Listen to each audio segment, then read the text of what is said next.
Quer desconto para entrar na faculdade? Acesse querobolsa.com.br. Olá, bem-vindo ao quadro. Na aula de hoje nós vamos falar sobre as interações de polo permanente ou simplesmente de polo.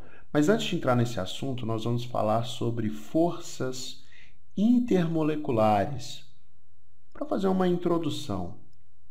E depois nós falamos das interações de polo. Forças intermoleculares. Então, para isso, a gente vai pegar uma substância molecular, como por exemplo o HCl, e vai observar o que acontece com as moléculas nos três estados de agregação.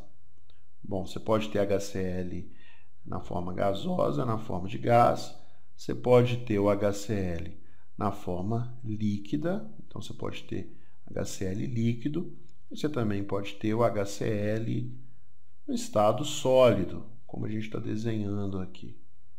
No estado sólido, lembrando que dentro desse frasco a gente tem HCl líquido.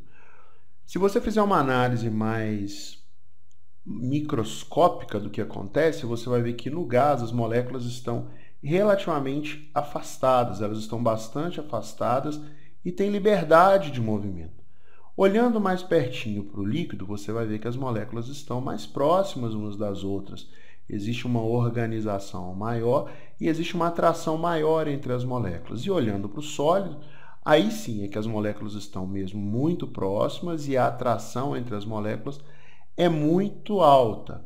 Olhando para esses dois últimos estados, você vai ver que existe uma atuação intensa de quem? Das forças intermoleculares. E o que a gente vai fazer agora é estudar mais profundamente o que são essas forças intermoleculares. A pergunta que você quer fazer é a seguinte: como essas moléculas de HCl no estado líquido e no estado sólido se mantêm unidas? Bom, vamos desenhar essa molécula aqui com um pouco mais de detalhe. Você tem um átomo de hidrogênio ligado a um átomo de cloro. O cloro é mais eletronegativo, então você tem um polo negativo e um polo positivo aqui no hidrogênio, um polo negativo no cloro. E o que vai acontecer é que você vai ter várias moléculas. Você vai ter aqui mais uma molécula de HCl e, de novo, um polo positivo no hidrogênio e um polo negativo no cloro. Esse polo negativo do cloro é atraído pelo polo positivo do hidrogênio e vice-versa. De novo, se você tiver uma molécula de HCl aqui, você tem HCl, polo positivo, polo negativo.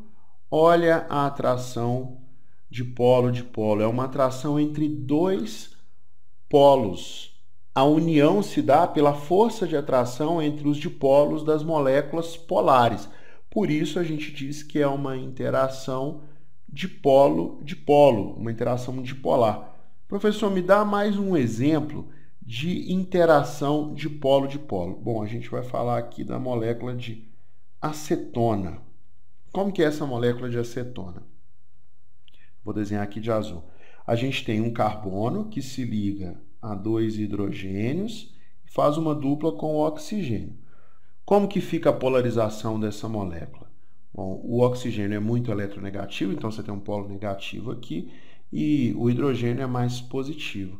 Você coloca outra molécula de acetona aqui perto, você tem a mesma configuração dos polos. Você tem uma molécula com um polo negativo aqui e um polo positivo do lado de cá. Olha a atração entre os polos. Por causa dessa atração entre os dipolos das moléculas polares é que acontece a interação intermolecular. Por isso a gente diz que é uma interação molecular dipolo permanente, ou simplesmente uma interação dipolar. Tá certo? É isso aí, pessoal. Espero que vocês tenham gostado da aula. Um grande abraço e até a próxima.